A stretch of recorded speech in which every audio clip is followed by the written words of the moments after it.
scary story of West Virginia, the Whispering Woods. In rural West Virginia, near the quiet town of Harrow Creek, lay a dense forest the locals called the Whispering Woods. The townsfolk avoided it religiously, warning of eerie whispers that echoed from its depths.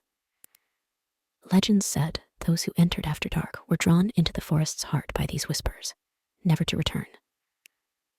On Halloween weekend, 4 college students, Liam, Sarah, Dave, and Jen, arrived in Harrow Creek. Eager to camp and curious about the local lore, they set up their tent on the forest's edge.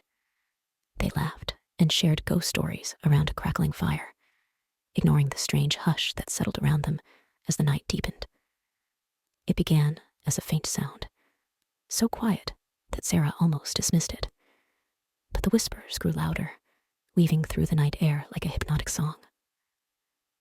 Sarah, intrigued, convinced the others to explore. They picked up their flashlights and moved toward the dense tree line, each step carrying them deeper into the looming darkness. The forest soon closed in around them, its twisted branches like skeletal arms blocking the faint moonlight. The whispers grew louder, enveloping them from every direction. What started as curiosity turned to unease as the group realized the path they'd come from had disappeared. Shadows seemed to shift in the corner of their eyes, but whenever they turned to look, they saw nothing but trees. Then Jen's scream split the air. She'd been walking ahead, but when the others rushed to her, all they found were her shoes, neatly placed side by side on the path, and her flashlight lying abandoned on the ground. Panic seized them. Desperate to escape, they turned back, but the forest twisted around them like a maze, leading them further into its depths.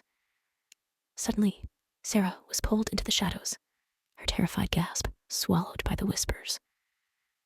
Dave and Liam barely had time to process her disappearance before the whispers grew louder, mocking their fear.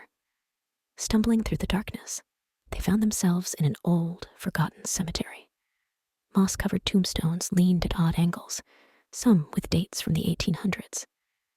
Dave reached out to touch one, but a cold hand clamped down on his shoulder. He turned, heart pounding, but saw nothing. Seconds later, a force yanked him backward, dragging him screaming into the shadows as his flashlight beam flickered out. Now alone, Liam bolted through the trees, his heart racing, the whispers louder than ever. He ran until he reached the edge of the woods, just as dawn broke. He collapsed there, staring into the forest, whispering the names of his lost friends. The locals found him the next day, incoherent and broken. He was the only one to return, though no one believed his story. They marked it off as another tragic disappearance, a warning for anyone else who dared enter the Whispering Woods. But on quiet nights, if one listened closely at the edge of the forest, faint whispers could still be heard. A soft, chilling chant that sounded like a call for help from those who had vanished forever.